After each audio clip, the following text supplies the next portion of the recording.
आए हुए हैं। एक तो इनमें से किसी ने भी नहीं बताया कि उनका कोई फैमिली मेम्बर आज तक इस पंजाब से जो था और वो बलूचिस्तान में दहशतगर्दी के हमले में मारा गया है। बाजी थोड़ा जिहा दसना कित्थों तलक है तुहाडा किहड़े शहर तो है किहड़े इलाके तो आए हो? मियाँ चन्नू तो आए हो ते तुहाडा बेटा जिहड़ा ओह शहीद की होया सी कदों दा वाकया की होया सी थोड़ा दसना जरा। साल हो गया 9 मई ਨੂੰ ਹੋਇਆ कोई दुश्मनी ना आई उन्होंने कोई मसला ही ना आई मजदूरी करन गए ते जेड़ा ना शहीद कर दित्ता ने बस पंजाबी होण ते मार छड़िया ने पंजाबी समझ के मार दित्ता ने साडी किसी नाल कोई दुश्मनी ना कोई बात ना कोई गल ना ठीक ठाक गए कमावन गए। कितनी उम्र आई बच्चे दी? 28 साल 17 साल दा 17 ਸਾਲਾਂ ਦਾ ਨਾਂ ਕੀ ਆਇਆ? साजिद नाम साजिद। अच्छा बिरा अपना ਨਾਂ ਦੱਸਿਆ ਪਹਿਲੇ। मेरा नाम जी नवीद अहमद है। मियाँ चन्नू अड्डा उफजान सिंह चक नंबर 16।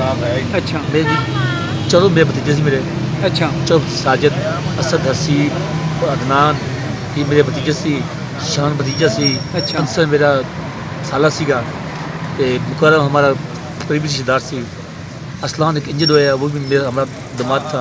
अच्छा ये 7-8 अपने थे एक ही ख़ानदान के। कितने बच्चे आए जेड़े शहीद 7 शहीदों में एक इंजर्ड था।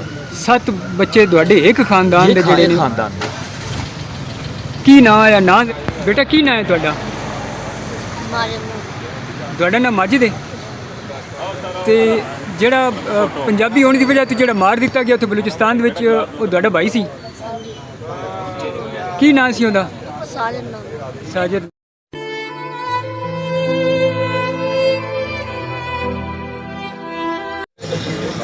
भाई अपना नाम दसिया थोड़ा ना।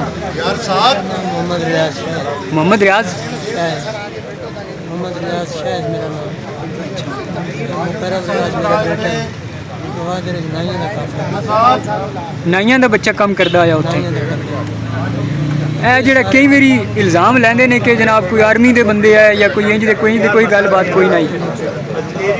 सारे इकट्ठे होंगे ते एक कमरा में दे किराए ते रहन वास्ते ਕਿਰਾਏ ਤੇ ਕਮਰਾ ਲਿਆ ਹੋਇਆ ਨੇ।